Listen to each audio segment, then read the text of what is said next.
Atau mungkin sekadar ingin memberikan hadiah kecil untuk anak dan cucu yang selalu setia menemani. Jadi wajar sekali jika kabar rapel ini selalu menyita perhatian. Mari kita pahami apa sebenarnya rapel itu. Sebelum kita melangkah lebih jauh, penting sekali untuk menyamakan persepsi. Seringkali pemahaman yang keliru soal rapel ini yang justru membuat kita menjadi gelisah. Ada anggapan di masyarakat, rapel itu adalah bonus dari pemerintah atau semacam THR khusus pensiunan atau bahkan hadiah karena sudah pensiun. Ini adalah pemahaman yang sangat keliru Bapak Ibu. Secara sederhana, rapel itu adalah hak yang tertunda pembayarannya. Mari saya kasih analogi. Bayangkan Bapak Ibu dulu bekerja di sebuah toko. Gajian setiap tanggal 1. Suatu hari, pemilik toko mengumumkan kenaikan gaji sebesar 10% dan kenaikan ini berlaku surut sejak 3 bulan lalu. Namun, karena proses administrasi yang rumit, gaji baru tersebut baru bisa dibayarkan bulan ini. Nah, selisih gaji selama 3 bulan itulah yang namanya rapel. Itu adalah uang Bapak Ibu yang seharusnya sudah diterima sejak 3 bulan lalu, tapi tertunda karena alasan teknis. Begitu juga dengan rapel pensiunan. Ketika pemerintah melalui Presiden dan Menteri Keuangan memutuskan untuk menaikkan gaji pokok pensiunan, biasanya keputusan itu memiliki tanggal efektif. Misalnya, kenaikan gaji efektif mulai 1 Januari 2026. Artinya, sejak tanggal itu, Bapak dan Ibu secara hukum berhak menerima gaji pensiun dengan nominal baru yang lebih besar. Namun, di lapangan seringkali ada jeda waktu. Proses administrasi di tingkat pusat dan daerah itu panjang. Koordinasi antar lembaga itu kompleks. Verifikasi data jutaan pensiunan itu membutuhkan waktu yang tidak sebentar. Selisih antara tanggal mulai berlakunya kebijakan 1 Januari hingga tanggal di mana pembayaran gaji baru benar-benar bisa dilakukan, itulah yang disebut sebagai rapel. Jadi Bapak Ibu, rapel itu adalah utang negara kepada pensiunan. Bukan hadiah, bukan bonus, bukan sedekah. Ini adalah hak mutlak yang melekat pada diri setiap pensiunan.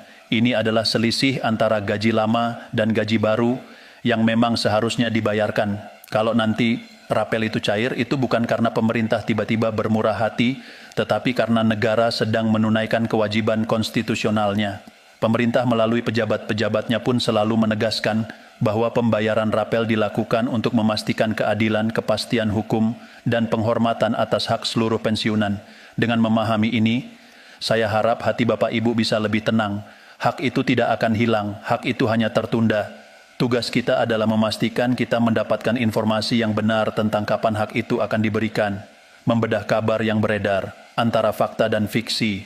Nah, sekarang kita masuk ke bagian yang paling ramai. Belakangan ini, jagat maya dihebohkan dengan berbagai macam informasi soal pencairan rapel. Ada yang bilang bulan Maret, ada yang bilang bulan April, bahkan ada yang menyebutkan nominal-nominal fantastis yang seolah-olah sudah pasti. Saya yakin di grup-grup WhatsApp pasti sudah banyak pesan berantai yang beredar. Mungkin bunyinya seperti ini. Info penting untuk para pensiunan, rapel gaji pensiunan tahun 2026 sudah dipastikan cair bulan Maret ini juga. Segera cek rekening masing-masing. Kabar ini sudah dikonfirmasi dari sumber terpercaya. Atau mungkin ada yang lebih detail lagi. Daftar nominal rapel golongan I, 2I, 3, IV sudah keluar. Golongan aman dapat sekian juta, golongan IV dapat puluhan juta. Siap-siap senang. Pertanyaan saya sekarang Bapak Ibu, setelah membaca pesan seperti itu, apa yang Bapak Ibu rasakan? Apakah langsung percaya 100% atau ada sedikit keraguan di hati? Mungkin Bapak Ibu ada yang langsung bersemangat, langsung share ke keluarga, langsung kepikiran mau belanja apa. Tapi ada juga yang berpikir, oh ini pasti hoax lagi, setiap tahun begitu polanya. Saya ingin mengajak Bapak Ibu untuk melihat ini dengan lebih jernih. Mengapa kabar seperti ini sangat mudah menyebar dan dipercaya? Karena seperti yang saya katakan tadi, isu ini menyentuh kebutuhan dasar kita, ada harapan di sana, ada rasa penasaran yang besar, produsen konten atau oknum yang tidak bertanggung jawab sangat paham betul psikologi ini. Mereka membuat judul yang bombastis, thumbnail yang mencolok, dan narasi yang seolah-olah sangat meyakinkan hanya untuk mengejar views, like, atau bahkan tujuan lain yang tidak baik. Lalu, bagaimana cara kita menyikapinya? Caranya sederhana, kembali ke sumber resmi. Sampai dengan tanggal 25 Maret 2026 ini, berdasarkan informasi yang kami kumpulkan dari kanal-kanal resmi seperti media sosial PT Taspen, pengelola dana pensiun ASN, website resmi Kementerian Keuangan, dan pernyataan dari pejabat-pejabat terkait, belum ada satupun instruksi atau regulasi resmi yang dikeluarkan mengenai pencairan rapel untuk periode bulan Maret atau April 2026. PT Taspen sendiri melalui akun media sosial resminya hingga saat ini belum memberikan pengumuman apapun terkait jadwal pencairan rapel. Mereka masih fokus pada pembayaran gaji pensiun bulanan reguler yang berjalan seperti biasa. Jadi, jika ada pihak yang mengklaim bahwa rapel sudah pasti cair pada tanggal sekian dan nominalnya sekian, itu adalah informasi yang belum bisa dipertanggungjawabkan. Itu masih sebatas prediksi, spekulasi, atau bahkan rekayasa. Bapak Ibu, ingatlah selalu uang negara yang jumlahnya triliunan rupiah tidak bisa dicairkan hanya berdasarkan kata orang atau pesan berantai di WhatsApp. Ada proses yang sangat panjang dan prosedur yang sangat ketat yang harus dilalui. Proses panjang di balik pencairan rapel.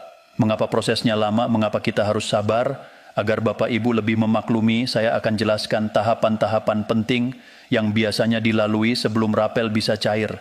Ini bukan alasan, tapi ini adalah realita pengelolaan keuangan negara yang melayani jutaan orang. 1. Penerbitan dasar hukum, payung hukum. Tidak ada 1 rupiah pun yang bisa dikeluarkan dari kas negara tanpa dasar hukum yang kuat. Untuk rapel, biasanya diperlukan peraturan pemerintah, PP, atau peraturan Menteri Keuangan, PMK, yang mengatur secara rinci tentang besaran kenaikan, masa berlaku, dan mekanisme pembayarannya.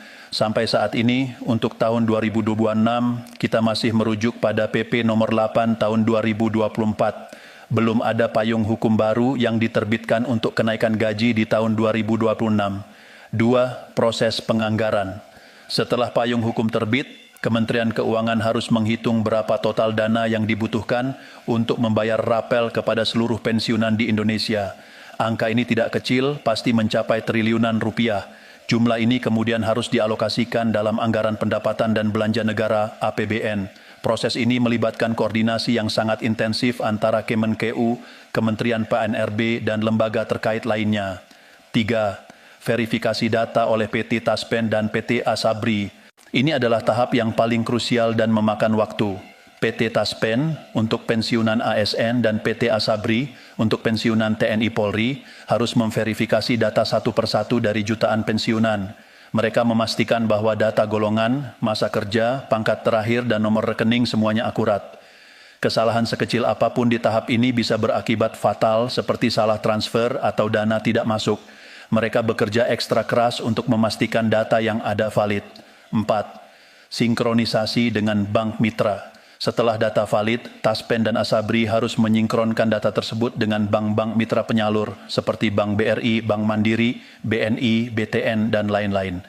Mereka memastikan sistem perbankan siap menerima dana dan mendistribusikannya ke rekening masing-masing pensiunan secara masif. 5.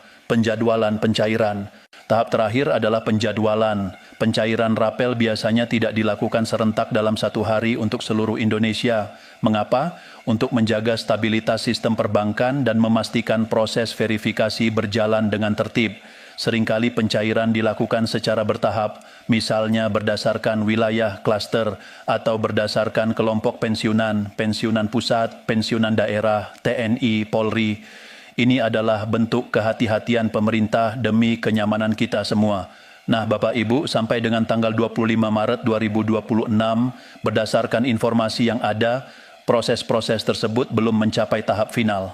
Jadi wajar jika kita belum mendengar pengumuman resmi. Mari kita hargai proses ini. Para pegawai Taspen, Asabri, dan jajaran kementerian yang bergelut dengan data adalah pahlawan di balik layar yang sedang berjuang agar hak kita sampai dengan selamat. Menilik nominal gaji pensiunan terbaru April 2026. Nah, Bapak Ibu, selain isu rapel, ada juga pertanyaan besar lainnya. Bagaimana dengan gaji pensiunan reguler untuk bulan April 2026? Apakah ada perubahan nominal setelah Lebaran? Apakah ada kenaikan? Untuk pertanyaan ini, jawabannya lebih jelas dan pasti. Pemerintah melalui PT Taspen menegaskan bahwa gaji pensiunan bulan April 2026 akan dibayarkan seperti biasa sesuai ketentuan umum pembayaran gaji tiap bulan. Tidak ada hambatan atau perubahan jadwal yang signifikan. Pembayaran akan dilakukan melalui PT Taspen dan disalurkan ke rekening masing-masing pensiunan. Lalu soal nominalnya, apakah naik? Sampai saat ini pemerintah belum mengeluarkan regulasi baru yang mengatur tentang penyesuaian atau kenaikan gaji pensiunan di tahun 2026.